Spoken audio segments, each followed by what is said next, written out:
الحمد للہ رب العالمین، الصلاة والسلام علیک یا سیدی یا امام الانبیاء والمرسلین، اما بعد فاعوذ باللہ من الشیطان الرجیم، بسم اللہ الرحمن الرحیم۔ الذی جاء بالصدق وصدق به واولئک هم المتقون۔ ان اللہ وملائکتہ یصلون علی النبی یا ایہا الذین آمنوا صلوا علیہ وسلموا تسلیما۔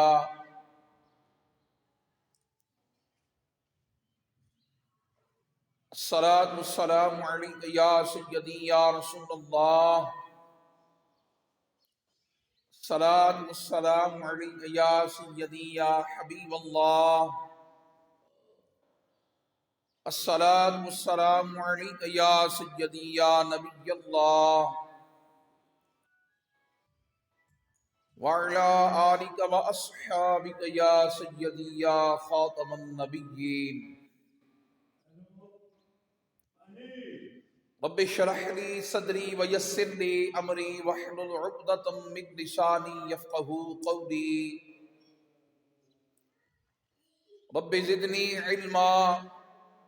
رب زدنی علما، رب زدنی علما۔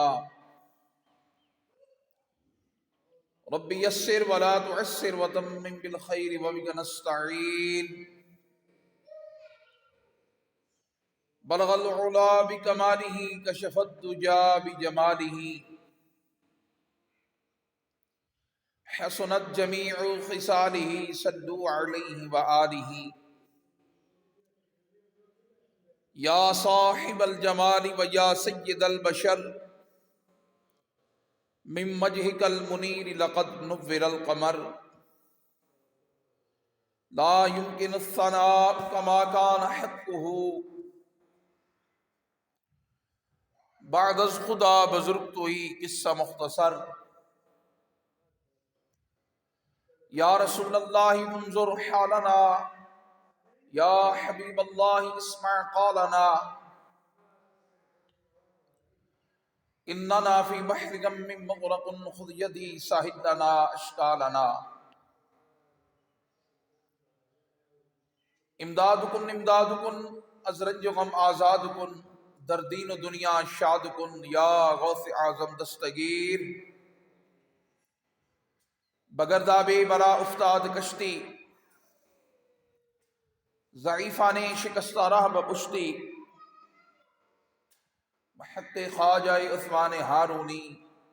مدد کن مدد کن مدد کن یا معین الدین چشتی۔ اللہ تبارک و تعالیٰ کی حمد و ثنا کے بعد آقا نامدار، مدنی تاجدار، حبیب پروردگار، شافع روز شمار، اللہ تعالیٰ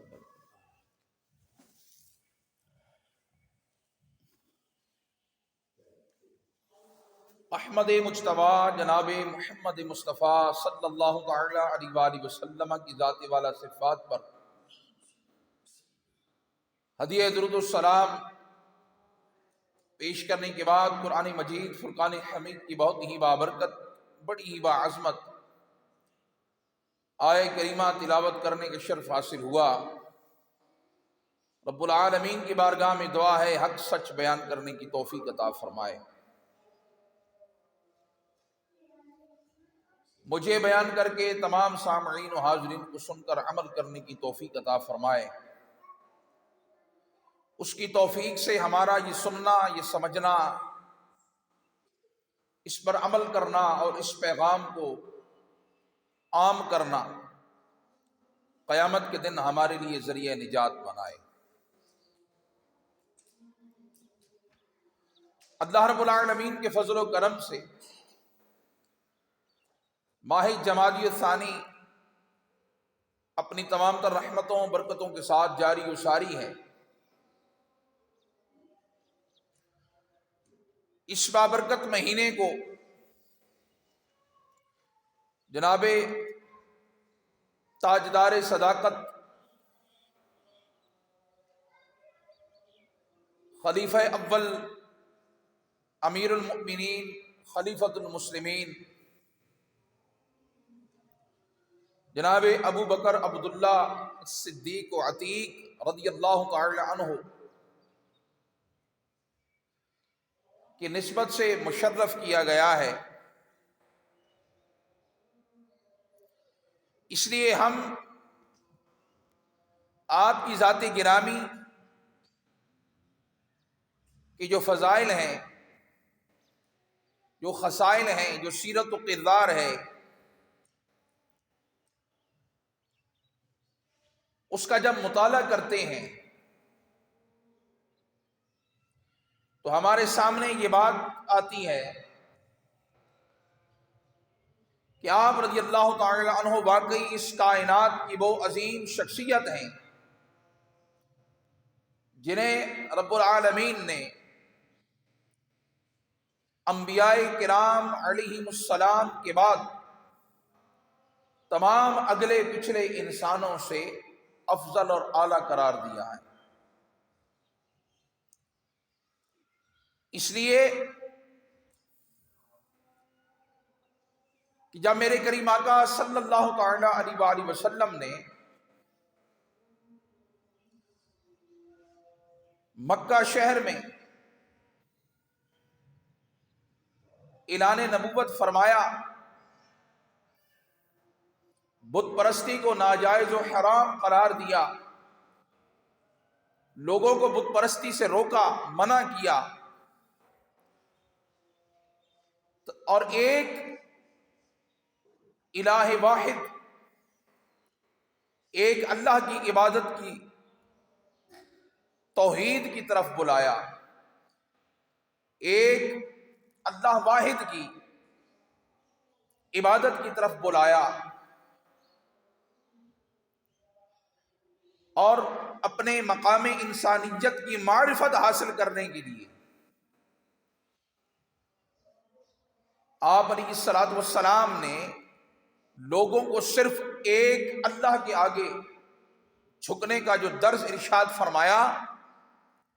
تو اس کے رد عمل میں ہر شخص نے پس و پیش کیا، ہر شخص نے ہچکچاہٹ کا مظاہرہ کیا، کسی نے دلیل مانگی اور کسی نے بات کو سوچے سمجھے پرکھے بغیر آپ کی شان میں گستاخی کی، آپ کی ذات کو نقصان پہنچایا یا پہنچانے کی کوشش کی۔ لیکن جب یہ پیغام رسالت و توحید جناب ابو بکر کے آگے رکھا گیا تو بغیر کسی لمحے کے توقف اور تردد کے آپ نے فوراً ذات نبوت پر ایمان لانے کی سعادت حاصل کی، آپ کی تصدیق کی، آپ کی نبوت کو مانا، آپ کی غلامی کا پٹا اپنی گردن میں ڈالا، اور آزاد مردوں میں سب سے پہلے ایمان لانے کی حاصل کی۔ تو سید عالم صلی اللہ تعالی علیہ وآلہ وسلم نے آپ کے ایمان کی قدر کرتے ہوئے فرمایا کہ میں نے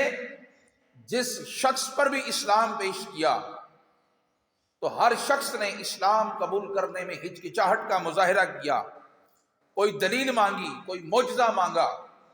سوائے صدیق کے، سوائے ابو بکر کے کہ انہوں نے بغیر کوئی دلیل طلب کیے، بغیر کوئی معجزہ طلب کیے میری نبوت اور رسالت کی گواہی دی۔ پھر جب مسلمان ہو چکے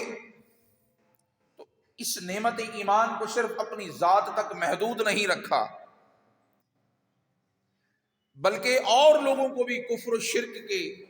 گڑھے سے نکالنے کی کوشش میں لگ گئے، بلکہ بغیر کسی وقفے کے اور لوگوں کو بھی نعمت ایمان سے فیض یاب کرنے کی کوشش میں لگ گئے، اور آقا کریم سید عالم صلی اللہ تعالی علیہ وسلم کی اس حدیث پر عمل کیا کہ تم میں سے کوئی شخص اس وقت تک کامل ایمان والا نہیں ہو سکتا جب تک وہی چیز جو اپنے لیے پسند کرتا ہے وہ اپنے مومن بھائی کے لیے بھی پسند نہ کر لے۔ ایمان اگر مل گیا، ایمان سے آپ شیطان سے بچ گئے، جہنم کے عذاب سے بچ گئے، اب اس ایمان کو کامل کرنے کے لیے، اس ایمان کو مزید مضبوط کرنے کے لیے، جب آپ چاہتے ہیں کہ جس طرح مجھے نعمت ایمان ملی، میں خود غلط راستے پر چلنے سے بچ گیا، میں خود گناہوں کے راستے سے چلنے سے بچ گیا، جہنم میں جانے سے بچ گیا، رب کی نافرمانی سے بچ گیا، تو پھر میرے جو دوست ہیں، میرے جو رشتہ دار ہیں، میرے جو جاننے والے ہیں، اس طرح یہ لوگ بھی جہنم کے عذاب سے بچ جائیں۔ اگر میں نماز پڑھتا ہوں تو میں چاہوں گا کہ میرا بھائی بھی نماز پڑھے، میرا بیٹا بھی نماز پڑھے، میرا دوست بھی نماز پڑھے، میرے اہل و عیال والے بھی نماز پڑھیں، تاکہ جو نماز پڑھنے کی سعادت مجھے مل رہی ہے، یہ سعادت میرے ماننے والے، میرے جاننے والے، میرے ساتھ اٹھنے بیٹھنے والوں کو بھی یہ سعادت مل جائے اور وہ نماز قضا کرنے کے عذاب سے بچ جائے۔ تو جناب ابو بکر صدیق نے اس بات کو سمجھا اور پھر اس بات کو سمجھ کر پھر آگے نعمت ایمان کو اور لوگوں تک پہنچانے کی کوشش میں لگ گئے۔ تو آپ کی کوشش سے آپ کے علاوہ وہ 10 خوش نصیب افراد جنہیں اصحاب عشرہ مبشرہ کہا جاتا ہے، کہ جنہیں ایک ہی مجلس میں، ایک ہی وقت میں، ایک مجلس میں آقا کریم صلی اللہ تعالی علیہ وسلم نے اکٹھے 10 افراد کو دنیا میں ہی جنت کی بشارت عطا فرما دی۔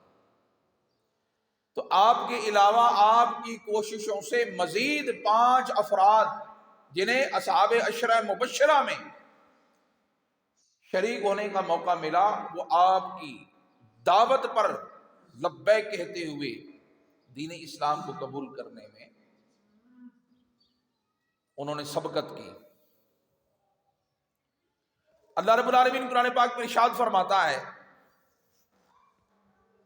کہ الذی جاء بالصدق، وہ جو سچائی کے ساتھ آیا، وصدق بہ، اور جس نے پھر اس کی تصدیق کی۔ جو سچائی کو لایا وہ میرے کریم آقا سید عالم صلی اللہ تعالی علیہ وسلم ہے، کہ آپ اللہ کے سچے نبی ہیں، سچے رسول ہیں، سچا دین لے کر آئے، سچی کتاب لے کر آئے، اور پھر جس نے آپ کی تصدیق کی، سب سے پہلے آپ کی تصدیق جناب ابو بکر صدیق نے کی۔ اور پھر جب آپ ایمان لائے تو ایمان لانے کے بعد پھر آپ نے اپنی پوری زندگی حضور کے لیے اور حضور کے دین کے لیے وقف کی، قدم بقدم حضور کے ساتھ رہے، حضور کی معیت میں رہے، زندگی کا ہر لمحہ حضور کے لیے، حضور کے دین کے لیے وقف کیا۔ اور پھر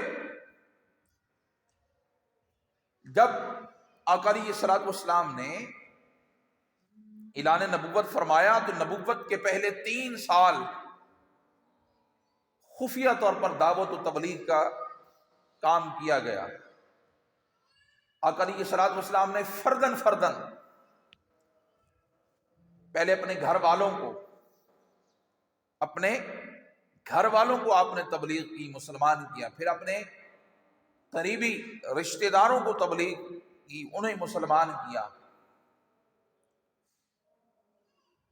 3 سال تک خفیہ طور پر فردن فردن دین کی تبلیغ کی گئی، تو 3 سال کے بعد پھر رب العالمین نے حکم دیا کہ اب اعلانیہ اعلان اللہ کے دین کی تبلیغ کی جائے۔ جب آقا سید عالم صلی اللہ تعالی علیہ وسلم نے اعلان تبلیغ فرمائی، تو آپ کے اعلان تبلیغ کرنے کی وجہ سے کفر و شرک کے جو بت، کفر و شرک کے خدا، وہ بت جب انہیں اپنی خدائی ختم ہوتی نظر آئی اور ان خداؤں کے جھوٹے مکار کذاب پیروکار جو ان کی خدائی کی خدمت کے دعوے دار تھے، جن کے ناموں پر وہ نظر نیاز لیتے تھے، ان بتوں کے مجاور تھے، جب انہیں اپنے بتوں کی خدائی ختم ہوتی نظر آئی، جب ان کی خدائی پر ضرب نبوت لگی، ضرب توحید و رسالت لگی، تو انہوں نے حق کو سمجھنے کی بجائے حق کی مخالفت کو پسند کیا۔ تو وہ علیہ الصلوۃ والسلام کو اور مسلمانوں کو تکالیف دینے لگے، لیکن چونکہ محمد مصطفیٰ صلی اللہ تعالی علیہ وسلم صادق بھی تھے، امین بھی تھے، جو دین لائے تھے وہ سچا بھی تھا، وہ سچا بھی تھا، اس دین کو لا کر آپ نے لوگوں کے من کو سچائی سے بھرا۔ جب من کو سچائی سے بھرا تو رب العالمین نے انہیں استقامت عطا فرما دی، رب العالمین نے انہیں حق کے لیے ڈٹ جانے کی ہمت عطا فرما دی، تو وہ ہنسی خوشی حق کے لیے ظلم برداشت کرتے، جبر برداشت کرتے۔ آقا سید عالم صلی اللہ تعالی علیہ وسلم کے انہی غلاموں میں ایک غلام جناب بلال حبشی رضی اللہ تعالی عنہ بھی تھے۔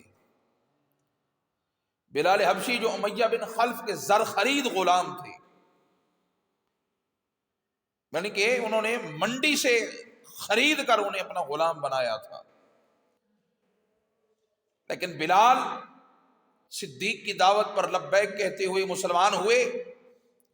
اور جب امیہ کو اس بات کا علم ہوا کہ بلال ہمارے بتوں کو خدا نہیں مانتا، کیونکہ غلام تھے اور غلام ہمیشہ اپنے مالک کے دین پر ہوتا ہے، اس کا مالک اس کو جیسے رکھے، تو امیہ چونکہ خود بت پرست تھا تو بلال بھی بت پرستی پر لگے ہوئے تھے، لیکن جب حق کا پیغام ملا، جب حق نصیب ہوا، بت پرستی سے توبہ کی، کفر کو چھوڑ دیا، اور جب امیہ کو اس کی خبر ہوئی تو امیہ نے کہا کہ میرا غلام ہو کر کلمہ تو محمد کا پڑھے، تو محمد کے دین کی پیروی کرے، ایسا ہو نہیں سکتا۔ تو اس نے بلال پر ظلم و ستم کیے، ظلم کے پہاڑ توڑے، عرب کے تپتے صحرا میں آپ کو سزا کے طور پر گرم تپتی لو کے عالم میں، تپتے صحرا میں آپ کو سینے پر، آپ کو سینے تک ریت میں دھسا دیا جاتا، کوئلوں پر لٹا دیا جاتا، اوپر بھاری پتھر رکھ دیا جاتا کہ کروٹ نہ بدل سکے، حتیٰ کہ آپ کے جسم کی چربی کے پگھلنے سے کوئلے ٹھنڈے پڑ جاتے۔ کوئلے بلال حبشی کی حرارت کے سامنے ٹھنڈے پڑ جاتے، لیکن بلال کے ایمان کی حرارت کو کبھی ٹھنڈا نہ کیا جا سکا۔ جب صدیق اکبر رضی اللہ تعالی عنہ نے یہ ظلم، یہ ستم دیکھے کہ امیہ صرف ایک شخص کو ایمان لانے پر اتنا ظلم و ستم کا نشانہ بنا رہا ہے، امیہ کے پاس پہنچے اور کہا کہ یہ ایک کالا حبشی غلام کالا حبشی غلام جو تیری نافرمانی کرتا ہے، یعنی معاذ اللہ ظاہری بات کی کہ تیرے دین پر نہیں ہے، تیری نافرمانی کرتا ہے، میرے پاس اس سے ایک اعلیٰ خوبصورت حسین رومی نسل کا، بلال چونکہ حبشہ سے تھے، کالے تھے، اور رومی نسل، رومی چونکہ جو سفید چمڑی والے گورے تھے، اس نے کہا کہ میرے پاس ایک اس سے زیادہ حسین خوبصورت اور اس سے زیادہ مہارت رکھنے والا کاریگر اور رومی نسل کا ہے، اس سے کئی گنا قیمتی غلام، وہ میں تجھے دیتا ہوں، اور ساتھ اگر تو چاہے تو نقد قیمت بھی لے سکتا ہے، اگر بلال نے جتنے کا تو نے خریدا ہے یا اس سے بھی زیادہ نقد قیمت، تو مجھ سے سودا کر۔ جب امیہ بن خلف نے سودے کی بات کی اور آقا سید عالم صلی اللہ تعالی علیہ وسلم کو پتہ چلا، تو میرے آقا علیہ الصلوۃ والسلام نے فرمایا کہ صدیق اپنے اس سودے میں مجھے بھی شامل کر لینا۔ صدیق اکبر رضی اللہ تعالیٰ عنہ خاموشی سے گئے، غلام کو لیا، اس رومی غلام کو لیا، نقد قیمت ملی، امیہ کے پاس پہنچے اور کہا کہ یہ غلام ہے یہ، اور ساتھ امیہ بن خلف نے اس وقت 20 دینار سونے کا سکہ، 20 دینار طلب کیے، غلام دیا۔ بلال حبشی کو لے کر جب وہاں سے چلنے لگے تو امیہ نے طنز کی، کہا کہ اے ابو بکر تو بہت سمجھدار آدمی ہے، مکہ شہر میں تیرے سے زیادہ مجھے کوئی شخص سمجھدار نظر نہیں آتا تھا، تو بہت عقل مند تھا، ذہین و فطین ہے، لیکن تو نے تو بہت گھاٹے کا سودا کیا میرے ساتھ، اب میرے دل میں تیری پہلے جیسی وہ عزت نہیں رہی، تیرے جیسی پہلے جیسی عزت، تعظیم، عقیدت نہیں رہی۔ صدیق اکبر رضی اللہ تعالی عنہ نے کہا کہ میں جس رب کے ساتھ یہ سودا کر رہا ہوں نا، اس کی بارگاہ میں اگر میری کچھ عزت بن جائے تو مجھے اس دنیاوی عزت کی کوئی پرواہ نہیں ہے۔ صدیق اکبر رضی اللہ تعالی عنہ نے امیہ بن خلف کی غلامی سے بلال کو لیا، آقا علیہ الصلوۃ والسلام کی بارگاہ میں پیش کر دیا۔ آقا علیہ الصلوۃ والسلام کی بارگاہ میں پیش کیا اور کہا کہ یا رسول اللہ، آپ کو گواہ بنا کر میں اس بلال کو اللہ کی رضا کے لیے آزاد کرتا ہوں۔ جب لوگوں نے یہ معاجرہ دیکھا، یہ قصہ سنا کہ بلال کو اتنی مہنگی قیمت، اتنی زیادہ قیمت دے کر صدیق نے خریدا اور آزاد کر دیا، تو لوگ باتیں کرنے لگے کہ شاید بلال کا صدیق اکبر کے اوپر شاید کوئی احسان ہوگا، انہوں نے کوئی ان پر احسان کیا ہوگا جس کا بدلہ اتارنے کے لیے ان کو آزاد کروایا گیا۔ اللہ رب العالمین نے قرآن پاک میں ارشاد فرمایا کہ جو لوگ اللہ کی رضا کا ارادہ کرتے ہیں ان پر کسی کا کوئی احسان نہیں ہوتا، صرف اللہ کی رضا کا ارادہ کیا گیا ہے اور اللہ کی رضا کے لیے یہ کام سر انجام دیا گیا ہے۔ تو آقا علیہ الصلوۃ والسلام کی بارگاہ میں لا کر صدیق اکبر نے ان کو آزاد کر دیا۔ تو اس طرح صدیق اکبر رضی اللہ تعالی عنہ نے نعمت ایمان کو خود بھی حاصل کیا، اور نعمت ایمان کو حاصل کرنے کے بعد پھر اس نعمت کو اپنے تک محدود نہیں رکھا۔ تو اس لیے آج کے اس دور میں سنت صدیقی پر عمل کرتے ہوئے، سنت صدیقی پر عمل کرتے ہوئے ہم بتقاضۂ مومن اس بات کو سمجھیں کہ جب اللہ رب العالمین ہمیں ہدایت کی نعمت عطا فرمائے، اللہ رب العالمین ہمیں دین کے قرب کی نعمت عطا فرمائے، اللہ رب العالمین ہمیں کسی بھی نعمت، ایسی نعمت جو ہمارے لیے صدقہ جاریہ بن سکے، جب اس نعمت سے فیض یاب فرمائے تو پھر ہم اس نعمت کو صرف اپنے تک محدود نہ کر لیں بلکہ اس نعمت کو زیادہ سے زیادہ عام کریں۔ اب صدیق اکبر رضی اللہ تعالیٰ عنہ نے بلال کو اسلام کی دعوت دی، اسلام قبول کیا، ایک مثال ہے، پھر غلامی سے آزاد کروایا، پھر بلال صحابی بنے۔ اب صحابی، ایک صحابی کا عمل کیا ہے؟ میرے آقا علیہ الصلوۃ والسلام نے ارشاد فرمایا کہ میرا صحابی اگر 3 پیسے خرچ کر دے، 3 پیسے اللہ کی راہ میں خرچ کر دے، رب العالمین اس کو جتنا ثواب عطا فرمائے گا، اگر بعد میں آنے والا کوئی احد پہاڑ کے برابر سونا بھی خرچ کر ڈالے گا تو وہ میرے صحابی کے 3 پیسے کے ثواب کو نہیں پہنچ پائے گا۔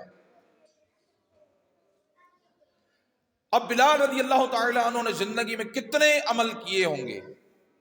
یقیناً ان کا عمل افضل اور اعلیٰ ہے۔ پھر صحابی کا عمل تو یقیناً اگر صرف بلال کے حصے کا جو ثواب رب العالمین صدیق اکبر کو عطا فرمائے گا، ان کے اپنے عمل تو ایک طرف ہے نا۔ صدیق اکبر کی وجہ سے بلال کو اسلام میں عزت، غلامی سے آزادی ملی، تو کتنا ان کے لیے ایک ایسا صدقہ جاریہ بنا کہ خود تو مومن بھی ہیں، افضل البشر بعد الانبیاء بھی ہیں، آقا علیہ الصلوۃ والسلام کے نائب بھی ہیں۔ تو اس طرح ہمیں جب بھی نیکی کا موقع ملے تو ہم اس نیکی کو عام کریں، اس نیکی کو اپنی ذات تک محدود نہ رکھیں۔ پھر سید عالم صلی اللہ تعالی علیہ وسلم نے فرمایا کہ مجھ پر کسی نے بھی اگر کوئی احسان کیا تو میں نے اس کے احسان کا بدلہ خود چکا دیا ہے، لیکن صدیق اکبر کے مجھ پر اتنے احسانات ہیں کہ میں ان کے احسان کا بدلہ نہیں اتار سکتا، ان کے احسانوں کا بدلہ قیامت والے دن رب العالمین خود اتارے گا، ان کے احسانوں کا بدلہ رب العالمین خود اتارے گا۔ ایک مرتبہ سید عالم صلی اللہ تعالی علیہ وسلم اپنے گھر میں تشریف فرما ہے، رات کا وقت ہے، کھلے صحن میں ام المؤمنین عائشہ صدیقہ رضی اللہ تعالی عنہ آپ کے پاس تشریف فرما ہے۔ ام المؤمنین نے آسمان کی طرف دیکھتے ہوئے، ستاروں کو دیکھتے ہوئے کہا، یا رسول اللہ، کیا کوئی شخص ایسا ہے جس کی نیکیاں آسمان کے ستاروں کے برابر ہوں؟ میرے آقا کریم علیہ الصلوۃ والسلام نے ارشاد فرمایا کہ ہاں، عمر کی نیکیاں آسمان کے ستاروں کے برابر ہیں۔ قربان جائیے علم نبوت پر کہ غلاموں کی نیکیوں کی تعداد کو بھی جانتے ہیں۔ حالانکہ اگر ام المومنین چاہتی تو پوچھتی کہ آسمان کے ستاروں کی تعداد کیا ہے، کوئی نہیں بتا سکتا کہ اس کائنات میں آسمان پر جو ستارے جگمگاتے ان کی تعداد کیا ہے، لیکن میرے کریم آقا علیہ الصلوۃ والسلام ستاروں کی تعداد بھی جانتے ہیں، غلاموں کی نیکیوں کی تعداد کو بھی جانتے ہیں۔ ام المومنین فرماتی ہے کہ مجھ سے رہا نہ گیا، تو پھر میں نے سوال کر دیا کہ میرے ابا جان کی نیکیوں کا حال کیا ہے۔ عائشہ صدیقہ نے کہا کہ میرے ابا جان کی نیکیوں کا حال کیا ہے، تو میرے کریم آقا علیہ الصلوۃ والسلام نے فرمایا کہ عمر کی تمام نیکیوں کے آگے، عمر کی یہ تمام نیکیاں صدیق اکبر کی اس ایک غار والی نیکی کے آگے کوئی معنی نہیں رکھتی۔ صدیق اکبر کے غار والی جو نیکی ہے وہ کون سی نیکی؟ جب صدیق اکبر رضی اللہ تعالی عنہ نے ہجرت کی رات خدمت مصطفیٰ کے لیے اپنے آپ کو وقف کیا، آقا علیہ الصلوۃ والسلام کی ہجرت کے سفر میں غلامی کی، خدمت کی سعادت حاصل کی، گھر کو چھوڑا، اہل و عیال کو چھوڑا، اپنے کام کاروبار کو چھوڑا، مال و منال کو چھوڑا، اور ہجرت کے سفر میں خدمت مصطفیٰ کے لیے اپنے آپ کو وقف کیا، نکلے، دائیں بائیں آگے پیچھے چلتے ہیں۔ جب سفر شروع ہوا کہ دائیں سے کوئی حملہ نہ کر دے، پھر خیال آتا ہے کہ بائیں سے حملہ نہ کر دے تو بائیں ہو جاتے ہیں، پھر تھوڑی دیر بعد خیال آتا ہے کہ شاید آگے سے کوئی چیز حملہ نہ کر دے، آگے ہو جاتے ہیں، پیچھے سے کوئی حملہ نہ کر دے، پیچھے ہو جاتے ہیں. تو اس طرح دائیں بائیں آگے پیچھے چلتے ہوئے مصطفیٰ کی حفاظت کر رہے ہیں. پھر جب ثور کے مقام پر پہنچے، اب غار ثور میں، وہ غار ثور جو زمین سے کافی بلندی پر ہے، آقا علیہ الصلوۃ والسلام کو زحمت نہیں دینا چاہتے، آقا علیہ الصلوۃ والسلام کو اپنے کندھوں پر اٹھا لیتے. اب قربان جائیے صدیق اکبر کی شہادت پر،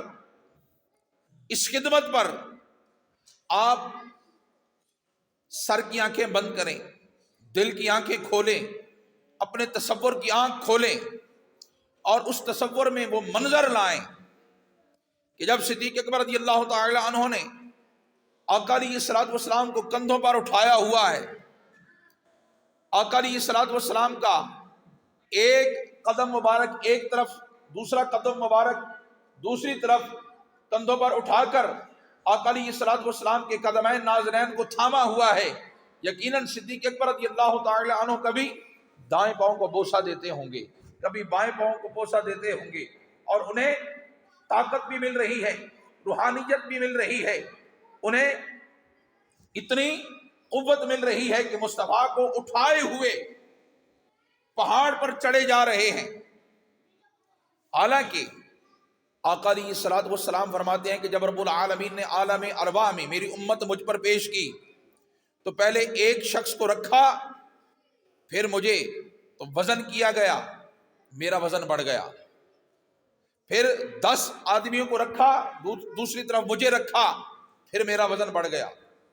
پھر 100 آدمیوں کو رکھا، ایک طرف مجھے رکھا، میرا وزن 100 آدمیوں سے بڑھ گیا. پھر 1000 آدمیوں کو رکھا، دوسری طرف مجھے رکھا، میرا وزن بڑھ گیا. پھر اسی طرح ہر بار 10 گنا افراد امت کو بڑھاتے چلے گئے، میرا وزن بڑھتا چلا گیا، حتیٰ کہ پوری امت کو ایک طرف رکھ کر تنہا میرا وزن امت سے بڑھ گیا. بار نبوت کوئی نہیں اٹھا سکتا، لیکن صدیق اکبر نے ذات نبوت کو کندھوں پر اٹھا رکھا ہے. کندھوں پر اٹھا رکھا ہے تو عام پکی سڑک صاف راستے پر نہیں جا رہے، اوپر پہاڑ پر چڑھ رہے ہیں. پہاڑ پر چڑھ کر ذات مصطفیٰ کو اٹھایا ہوا ہے تو یقیناً رب العالمین نے یہ تمام فرمایا کہ صدیق میرے مصطفیٰ کے قدمین کو چومتا جا، پہاڑوں پر چڑھتا چلا جا. رب العالمین نے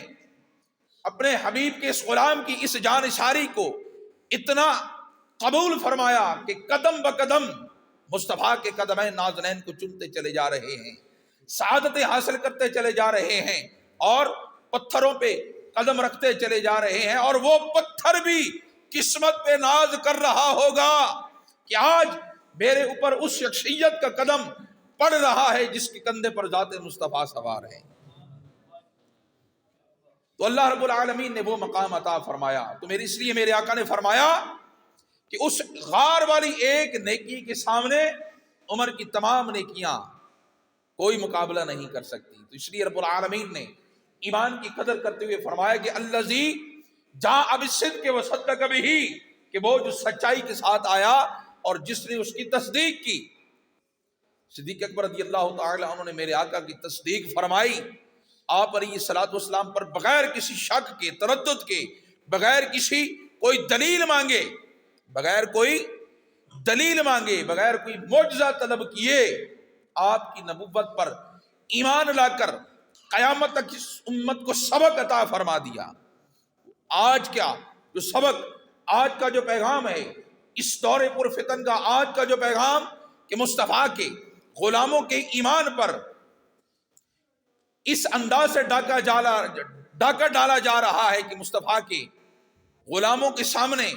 انہیں غلامی مصطفیٰ سے محروم کرنے کے لیے ایک جھوٹے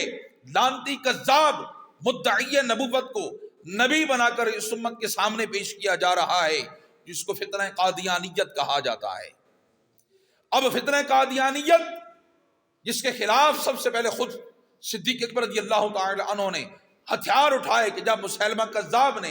اعلان نبوت کیا تو صدیق اکبر نے پھر اس کا محاصرہ کیا اور اس کو باصل جہنم کیا۔ جس طرح صدیق اکبر رضی اللہ تعالیٰ عنہ نے بغیر کسی دلیل کے، بغیر کسی معجزے کے آپ پر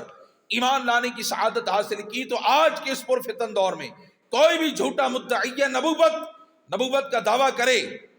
اور کوئی کمزور ایمان والا، کوئی کمزور عقیدے والا اسے کہے کہ معجزہ پیش کر، تو جو اس جھوٹے مدعی نبوت سے معجزہ طلب کرے گا وہ بھی کافر ہو جائے گا۔ کیوں؟ کہ ہمارا یہ ایمان ہے کہ قیامت تک کوئی نبی نہیں آئے گا، قیامت تک کوئی رسول نہیں آئے گا۔ اس لیے جس طرح صدیق اکبر نے میرے آقا علیہ الصلوۃ والسلام کی نبوت پر بغیر دلیل اور معجزہ طلب کیے ایمان لے کر آئے، اسی طرح صدیق کے ہر غلام پر یہ فرض ہے کہ اگر کوئی مدعی نبوت دعوے نبوت کرے تو بغیر دلیل کے اس کو کافر مان لیا جائے گا، اور جو اس پر نبوت کی دلیل طلب کرے گا وہ خود کافر ہو جائے گا۔ اس لیے میرے آقا سچا دین لے کر آئے، اور اس سچے نے جب اس سچائی کی تصدیق کی وہ صدیق بن گئے، اور آج ہم منبر پر بیٹھ کر صدیق اکبر کی سیرت و تعلیمات کو سن کر اپنے ایمان کو منور کر رہے ہیں، اپنے ایمان کو کامل کر رہے ہیں، اپنے ایمان کو صدیق اکبر کی راہ پر ڈال رہے ہیں کہ مولا ہم تیرے بندے، ہم تیرے حبیب کے غلام صدیق کے ماننے والے ہیں، مولا قیامت کے دن ہمیں صدیقیوں کے ساتھ میں کھڑا کر دے۔ رب العالمین ہر حال میں ہمیں مقام نبوت اور مقام صداقت سمجھنے کی توفیق عطا فرمائے، ہر حال میں ہمیں عقیدہ ختم نبوت پر پہرا دینے کی توفیق عطا فرمائے، اور ہمیں صدیق اکبر رضی اللہ تعالی عنہ کی سنت و سیرت کو مشعل راہ بنانے کی توفیق عطا فرمائے۔ وما علینا الا البلاغ۔